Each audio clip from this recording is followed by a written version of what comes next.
Fans of the Potterip Nebula, we found one. After 3 episodes of searching, we got a lush planet. And not just that, it is one of the most habitable planets found so far in the Potterip Nebula. Are you ready for a journey into the cadmium-crusted worlds of Roytown Mat? If you are, please hit the like and subscribe buttons to not miss notifications for when more of these episodes with potential lush planets in come out. Without further ado, I'm Redacted 147 and this is the Potterip Nebula project.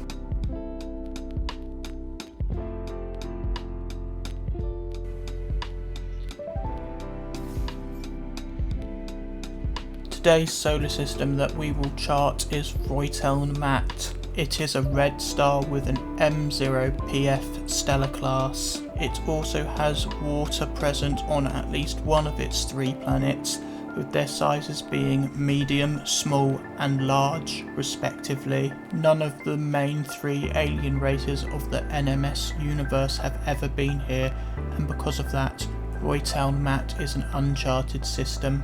Like every star else in the Potterip Nebula, Roytown Mat's age is 4.7 billion years. It has the system ID number of 357, meaning that it falls under the main branch of stars. You are probably eager to hear about the lush planet, because it turned out to be the first of the 3, and here it is now.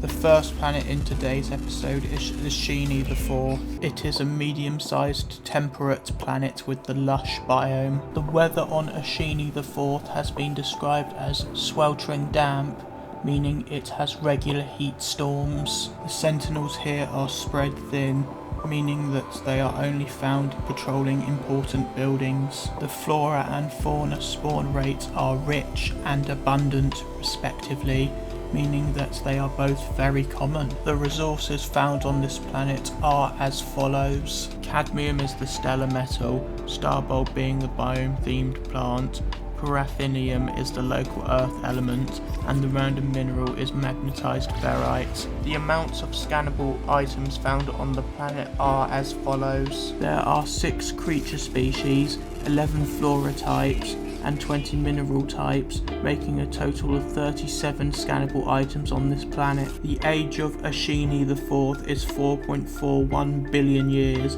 which is the new oldest celestial body located so far in the Potterip Nebula. Ashini IV has an atmosphere made up of 61% argon, 20% nitrogen, and 19% of other trace gases. Ashini IV's core is made of zinc, with its geology described as snaking protrusions. One thing to note about Ashini IV is that it was captured by Roytown Mat from another unspecified star. With Ashini IV's stats covered, let's move on to its scoring.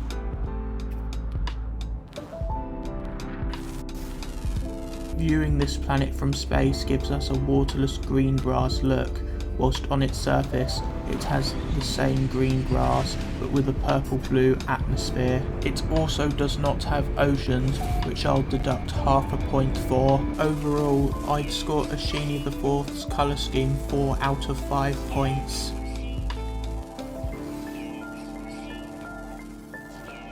The sentinels here are very rare. In fact, they are pretty much non-existent due to this system being uncharted. They have no secure buildings to guard. As for the fauna, none of them will ever attempt to attack you unprovoked, which is why I will give this planet 5 out of 5 points for ecosystem safety.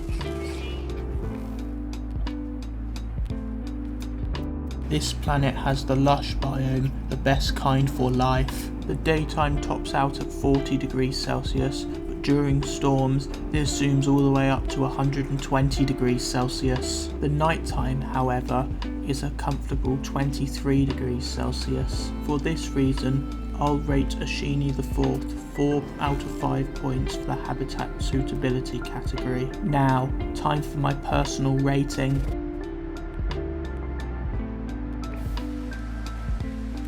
I personally think this is a near perfect planet, even without an ocean or with storms. For this reason, I'd give Ashini IV 4.5 out of 5 points. As for its total score, Ashini IV scored 17.5 out of 20 points. Now, some footage of this planet for you to enjoy.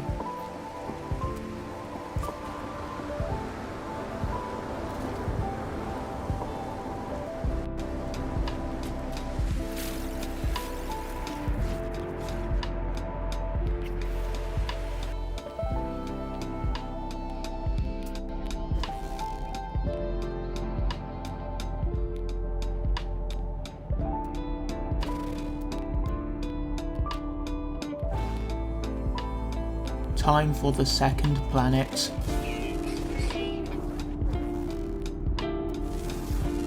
Jida 77W6 is the second planet from Roytel Mat, with it being a small-sized blood planet, having the red super exotic biome. The weather here has the descriptor of flaming hail, in which the weather turned out to be clear. The sentinels here were given the descriptor of enforcing, meaning there is a lot of sentinels patrolling this planet at once. The fauna and flora spawn rates are both described as copious, meaning that they both occur in high amounts. The resources found on this planet are the stellar metal of cadmium, the local earth element of phosphorus, and the random mineral of sodium. The counts of scannable items for this planet are the following: 13 creatures, 15 flora, and 21 minerals, totaling 49 items on Jida 77W6 to scan. Jida 77W6's planetary age is 2.53 billion years,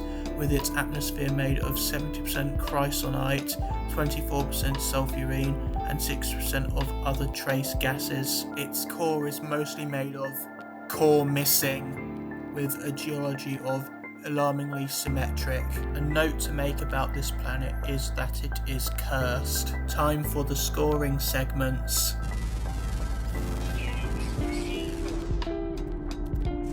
From space, this planet has a view of blue oceans with brownish patches of land. On the surface, it looks like it is made of greenish rock, as well as it having a light blue atmosphere. For these reasons, I will score Jida 77W6 3.5 out of 5 points for the colour scheme. Let's gauge Jida 77W6's ecosystem safety.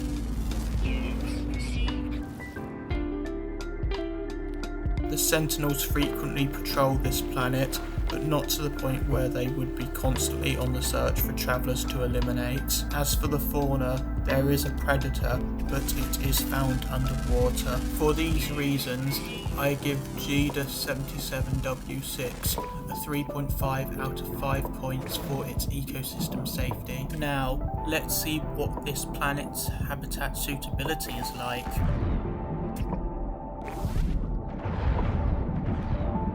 Jida 77W6's biome is a super exotic red, meaning that it is sort of a glitchy hot planet. From what I observed, there are no storms here. The night drops to only 16 degrees Celsius, whilst in the day it reaches all the way up to 27 degrees Celsius. For this reason, I will give this planet 3.5 out of 5 points for its habitat suitability.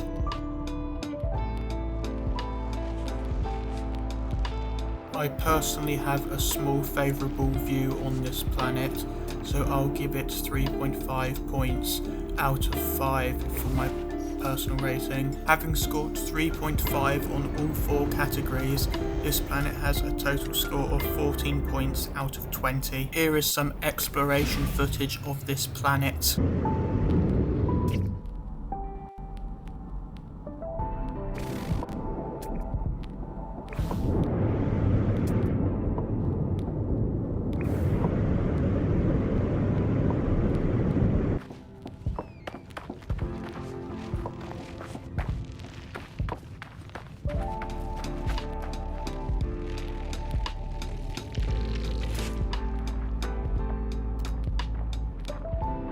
Now it's time for the final planet in this system.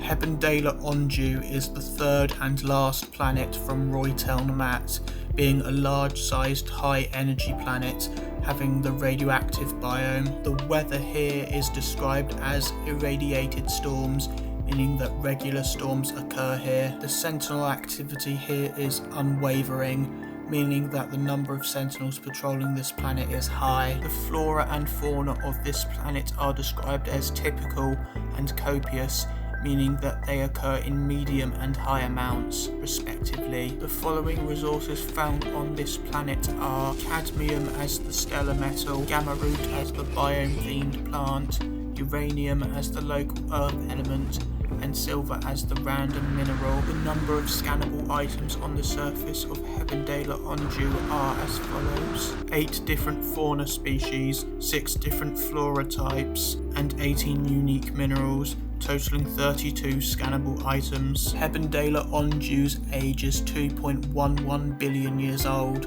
with its atmosphere made of 66% helium, 26% radnox, and 8% trace gases. Its core element is made of indium, whilst the geology of this planet is described as mathematic. As for interesting notes about this planet, it is bombarded by cosmic rays. Now, for the final time this video, let's go over the scoring for this planet.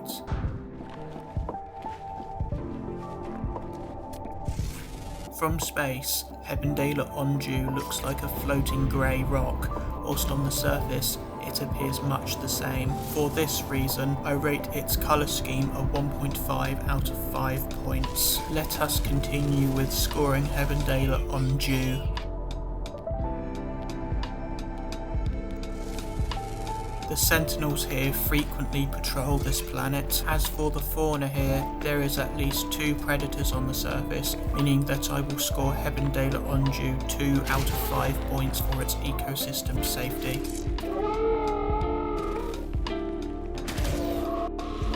Hebendala Onju's biome is radioactive, meaning it is unsuitable for human life. I will give it an extra half point for not having extreme storms, totaling this planet's score to 2.5 points for its habitat suitability. Now, time for the final category of this video.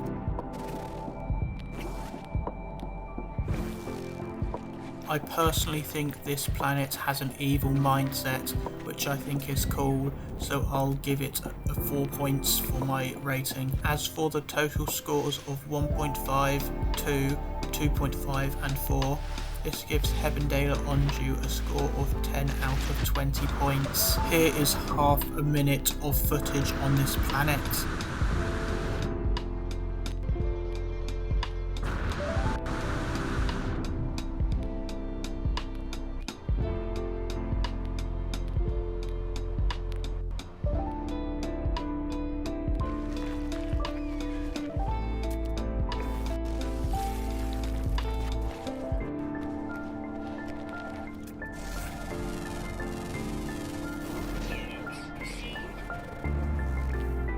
Now, time for the system leaderboard to be checked, and for the next system choice.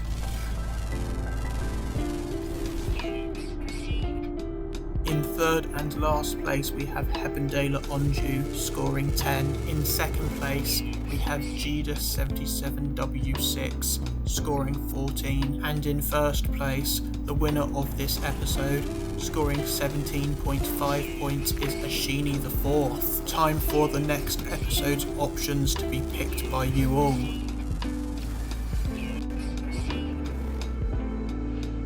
As always, this is just a bit of fun, so leave your comments on what system you would like to see next. Here are the following options.